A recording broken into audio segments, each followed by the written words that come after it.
From the Brightside Tavern in Jersey City, New Jersey, it's In the Spotlight with Earl Morgan and Tinia Bland.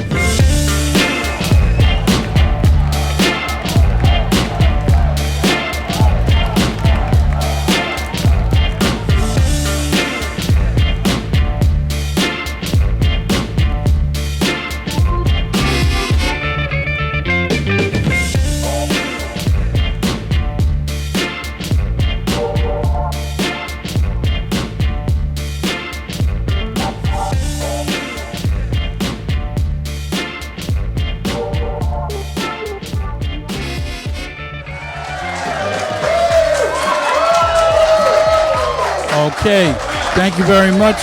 Welcome back to In the Spotlight on GoPro Radio Network. I'm your host, Earl Morgan. My co-host, Tinia Bland, my right, left hand, middle foot, whatever. I mean, she's very important to this show and to what we do here. And we have two guests tonight, two strong black women, Pamela Johnson,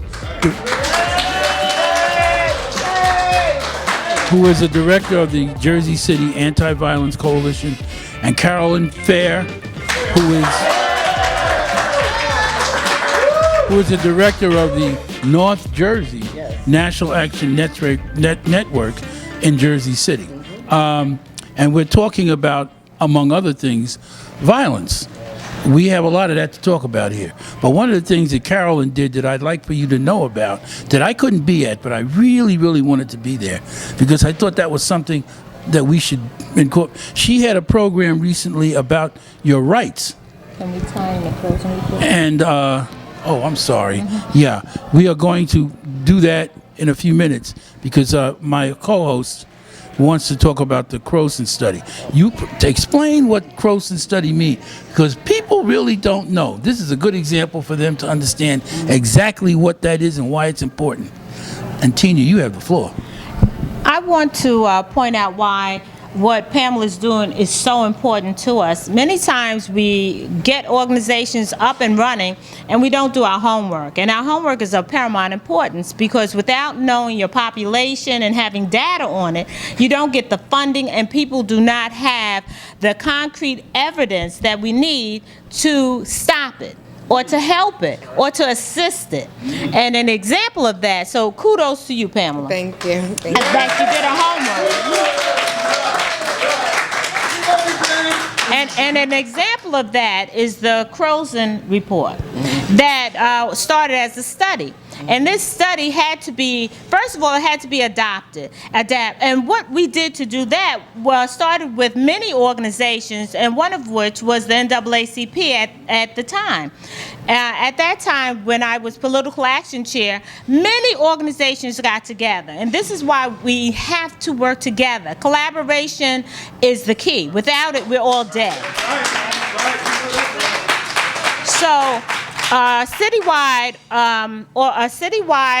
meeting was called, and in that meeting there was a call to action, and that's the second thing we need to do. Not meet to meet, but have a call to action. Why are we here? And this is why I applaud National Action Network under Dr. Carolyn Fair and Pamela with her Stop the Violence.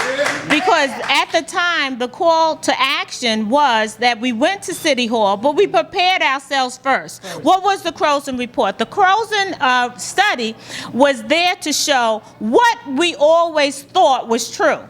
That you see people working in the street, but you don't see yourself there. Nobody looked like you. That you saw people that were working in schools, that you saw builders and contractors coming into your neighborhood, but they never looked like you. And people constantly told you, oh, that's your imagination. But see, someone was doing the study. Someone was collecting data. And without data, you don't prove anything. It's still a theory. So we found out by coincidence that the information was already gathered and was sitting somewhere in a certain building. Right? We're going to call it a certain building. A certain building. and someone down the street, a certain building.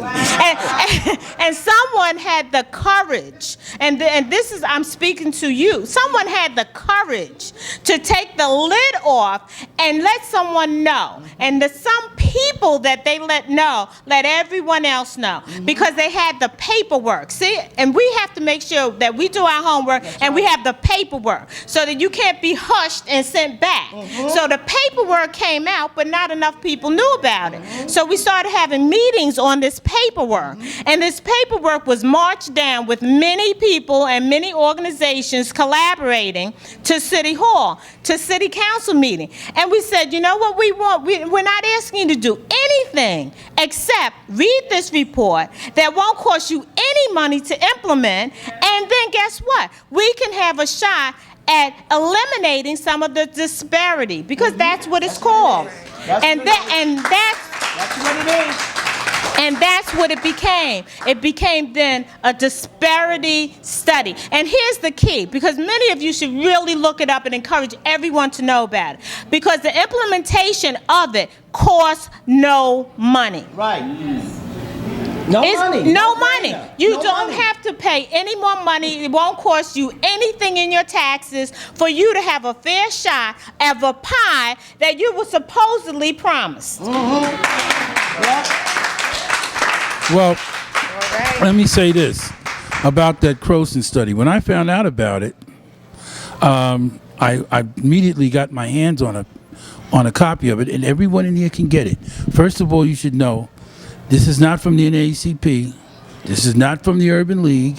This is not from any black organization or Hispanic organization. The Croson study was paid for by everyone in this room. And how long ago? Oh, 5 years ago. At least.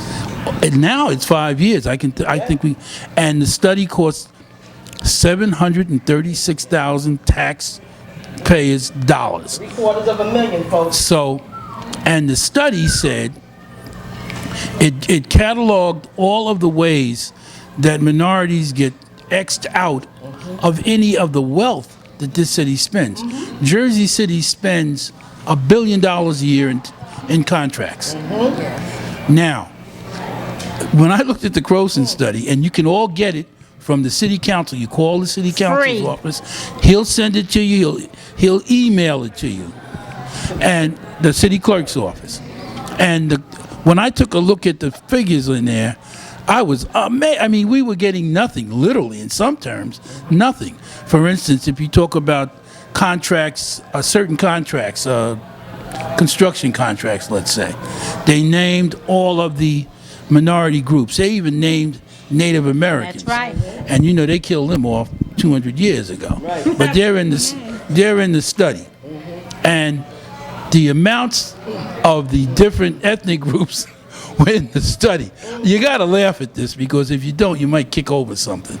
And you know, like it said, African Americans, 0.00. or 0.3%. Asian Americans, 0.5%. Hispanic Americans, maybe 0.3%. But explain how the 3% happened. You can have one firm. Yeah. I mean, tell the story. Well, worse than that, now here's the problem with the story. When you look at what minority firms got, it's 98%. So that tells you we got nothing. And it just goes on and on. It talks about those contracts, purchasing contracts, for instance, insurance. Insurance companies in Jersey City all get a piece of insurance. Right. They have liability insurance on for all kinds of things, because the city owns a lot of things. Well, they may give out 300 contracts, and black firms, we don't have a lot of insurance companies left, because insurance companies and real estate agencies died out in the black community especially. But we might get 0.3% of those contracts, which is maybe 2. Yes, but ask yourself a question. If you have so few African American contractors, wouldn't you make sure that some of them were represented? I mean, how many times do you make a mistake and 97% goes to someone else? Then it's not a mistake. I mean, now this report goes back, what, 7 years? 7 years. Now, folks, I've been around 73 years. It wasn't any different 73 years ago. Okay. But they didn't have data 73 years Exactly. ago.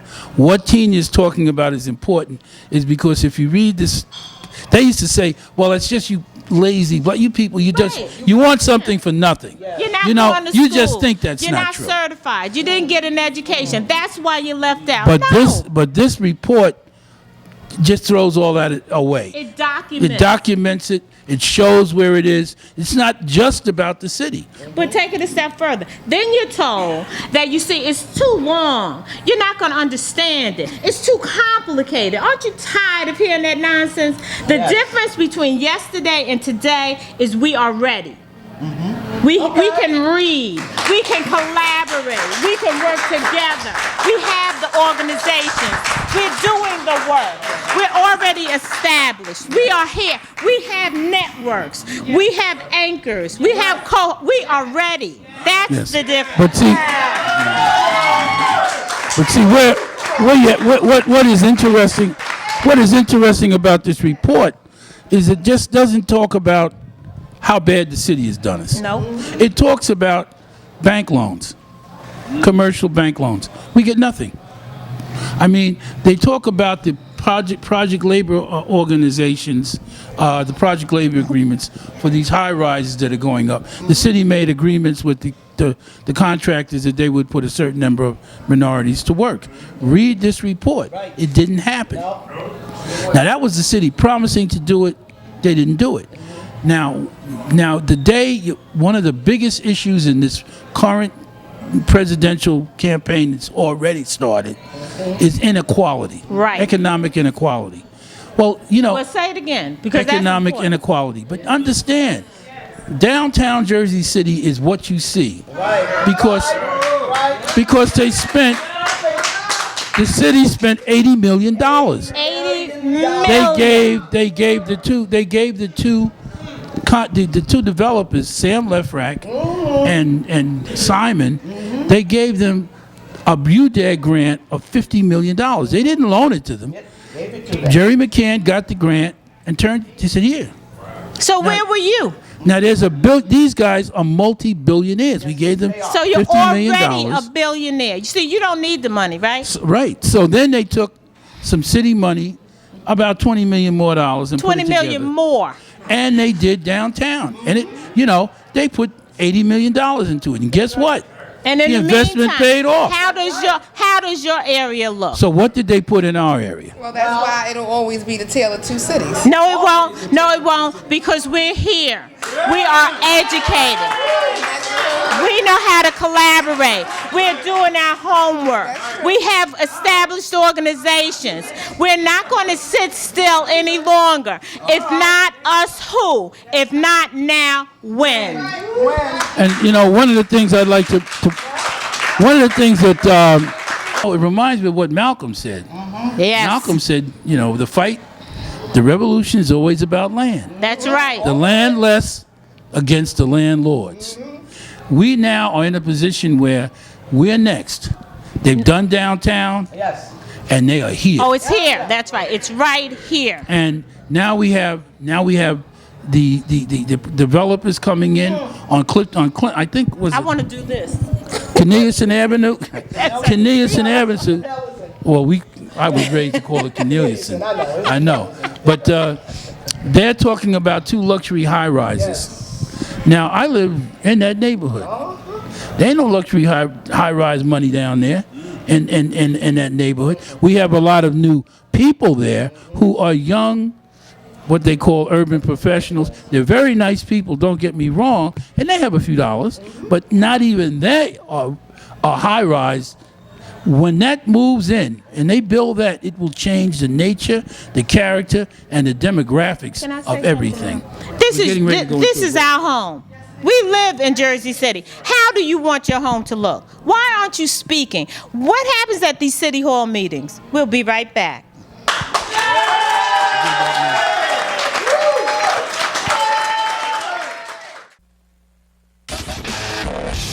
You're listening to content developed by the GoPro Radio Network, the fastest growing network in the galaxy. GoPro Radio Network. Listen to the voices in your head.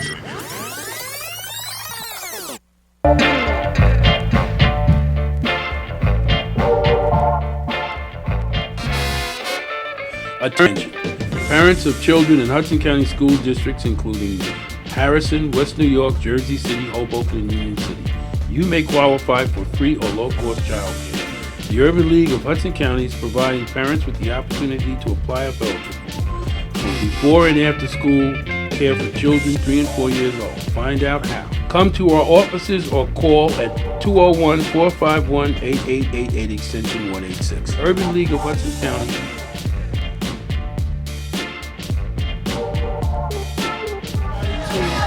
In the spotlight, I'm here on GoProRadioNetwork.com. We have, with my co-host Tinia Bland, we have two guests tonight, two fiery, strong black women. Carolyn Fair, the Northeast Director of the National Action Network, and Pamela Johnson, who was, incidentally, Pamela, did you bring me my t-shirt? Oh, and did you bring just one? Talk about that one. You put me on the spot in a room full of people who have no. That's why I did it. So when you And a do, co-host as well. Right. He did not We have know. Pamela Johnson here from the Jersey City Anti-Violence Coalition. Earl, Pamela said you didn't tell her to bring me one. I thought I did. I'm sorry.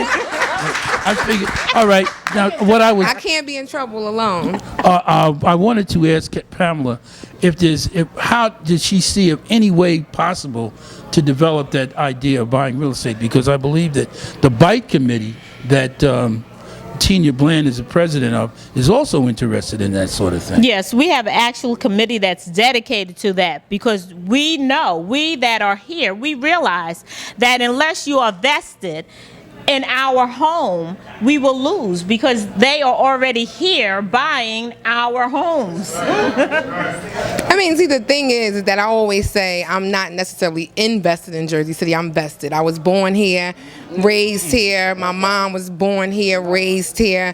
My children born here, raised here. My dad was born in South Carolina, but immediately migrated to Jersey City when he was 18 and remained until he passed away when he was 49.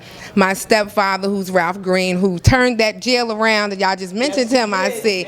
And I love him to death. And even though they came and got him from Washington, he never left. He made Jersey City his home and can leave with my mom to there tomorrow and decided to stay because they're vested in Jersey City. So I spoke to Carolyn and also a colleague of ours, and we spoke about a women's investment group that we would call WIG. And so right now it's in the planning stage, and it's very new. And so we're getting a lot of ideas together and speaking to various women, powerful women. So right now we're in the legal stage of things, and so soon as we find out more about it and see when we're about to open it up for membership and see how you can join or buy in, then we will let everyone know. Okay, more to follow. There's a new group of people in town Yes, who. It's called Movers and Shakers. Yes, we have a new group in the African American community of Ward F and Greenville. Oh, yeah. Or now we've got Greenville, not Greenville South, but not Greenville. South. Right, Right. And they are the Hasidic Jewish community. That's right. And they have got people in a panic around here because people are wondering, what are they doing? What do they want? And I had So a if you're chance. wondering, you're already too late. Right. I had it. Yeah. It's like they say about a stock proxy or a stock fight. By the time you hear about it, it's over. It's over. The takeover's done. But I have talked to them, and I intend to have the Rebbe, which is our way of saying it is rabbi. The actual Jewish word for it is Rebbe. I've spoken to him. He's willing to come on. This should be very interesting because no one knows very much about what they're doing. He's explained a little bit of it, but I don't want to talk too much about it. You might want to see that segment because I'll probably be next week when you see what these guys are up to. They have a plan. They know why they're here. And they have something they want to do, and they say it will be good for the community. I leave that to you to make the decision after you hear what they have to say. But Carol, on this thing about the law, you had a meeting not too long ago Right. where people they were learning their rights. Yes. And that's very important because a lot of people actually don't know their rights. My daughter teaches a civics class, and she tries to tell people what their rights are. But tell me, what happened at that meeting? Who was there? Well, there was a lot of members of the community, and this was held in May. And it's called Thursday Night Legal Rights. And you meet and you greet local attorneys and attorneys who are not so local. We're hosting another one Thursday evening at Greater Tabernacle Baptist Church at 2281 Kennedy Boulevard. Repeat that, please. Greater Tabernacle Baptist Church, 2281 Kennedy Boulevard. Pastor Best is their pastor there. When we speak about the clerics who are doing nothing but staying inside, collecting money, you know, the Jesus that we're taught about, his ministry wasn't inside four walls. No, it wasn't. His ministry wasn't inside four walls. He ministered to what people would consider the cast outs, the poor, the destitute, the hungry, the homeless, the young lady who's been selling her body in front of the cemetery for how many years? That's right. You know, that's what the Jesus ministry did. And this man, this pastor, Pastor Best, I have to shout him out over and over. They're a small congregation, and that small congregation does big things. And he touts himself and the congregation as a community church. I have not seen anything like this since my uncle, Bishop Ralphie Brower, and the stuff that he did in the community. Now, on Thursday, we've expanding this. Okay, people come in with questions. They're taught about their rights, what they can do and what they cannot do, free of charge. Now, come on now, even if you just want to consult with attorneys, a lot of times you got to give them $300 or $400. No charge. The attorneys come and they listen to everyone, and then 11 out of 10 times, let me say that again, 11 out of 10 times, the attorneys follow up with the people who come. This Thursday, we've expanded. I put the call out for an attorney who speaks Arabic. Got that? Put the call out for attorneys who speak Spanish. I forgot how many responses I got from that. So if you're Egyptian, if you speak Arab, come. Of course, if you speak Spanish, any dialect Spanish, because, of course, in school we were taught Castilian Spanish. I'm talking about real Spanish. Come. Everyday Spanish. Everyday Spanish. Right. You know, of course, African American population, come. White Americans, come. It's for everyone. You'll learn more than you never thought you could in a very short time. We're looking forward to, as I close the last segment, I said education, education, education. Education, education, education. I want to get back to and see if Tinia has any other thoughts on this business of investment. Okay. Because what has happened, I went down King Drive one day and just went to the stores to see who owned the businesses who were there.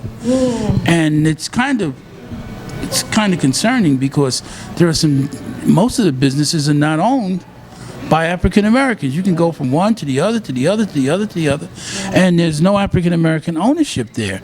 And ownership is important. You know, I know what Jackson Avenue used to look like. Yeah. It never was owned by African Americans. But I know that there were things in Jersey City that were owned by African Americans. You know, it's strange that we keep talking about disparity. And I think enough of us don't realize that when you're climbing up onto your feet, you do not need to go out with $100,000 that you don't have to invest in a business. But what you can do is apply some principles, hopefully we learned in kindergarten, which is to collaborate with others and still own that business. Right. That when election times come, you know, there are candidates that need money. You may not be able to get $50,000, but you can collaborate with someone that serves your interests and support their campaign. This is what happens in every other neighborhood. Yeah. We wonder why we're not represented, but do we invest in ourselves? And do we vote? We have to come out and vote. There is such apathy when it comes to voting, but we have to come out and vote. Another thing, another aspect of our joint effort, and as a matter of fact, I'd like to give a shout out to Joe Brown, who's a Director of Field Operations, and one out to Carolyn Oliver, who is one of our board directors. And of course, we appreciate all of you, but we have to educate our people, once again, about voting rights. A lot of us did not even understand, imagine that the Voting Rights Act was not a permanent thing. I mean, how many people know that? You know, they wanted to rescind that. Okay, so there are just things you need to know, and it, once again, back to education. Now, we've just got to do better. We've got to do better. We have to take care of ourselves. When we, back to, surely we digress, back to what Tinia was saying about getting together and helping out in campaigns. Yes, every other community does that. Realize, please, and consider yourselves cordially invited. Every forum, please look to our website. We will be hosting at Lincoln High School. And the reason why it's Lincoln High School. Give us the website. It is BITE, B-I-T-E, Black Interest Team Enterprise. It now has a website. And it has a Facebook page, it has a website, it will be on all social media sites, thanks to Talonda, who is in our audience. Now, I tell you this for one reason, because information and education is here for you in many different venues. We want to make sure that when we vote, we don't care who you vote for, but we do care that you vote.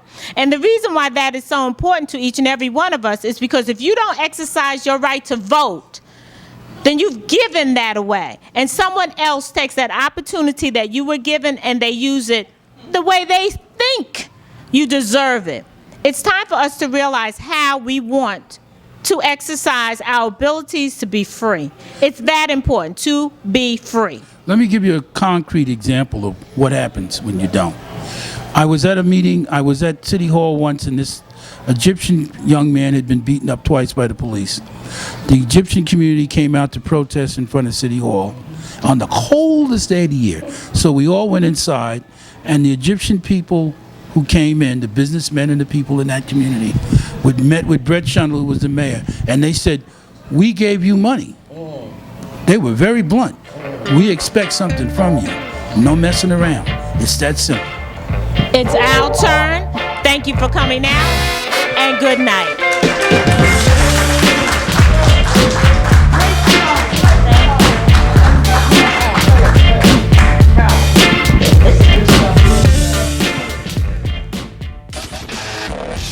You're listening to content developed by the GoPro Radio Network, the fastest growing network in the galaxy.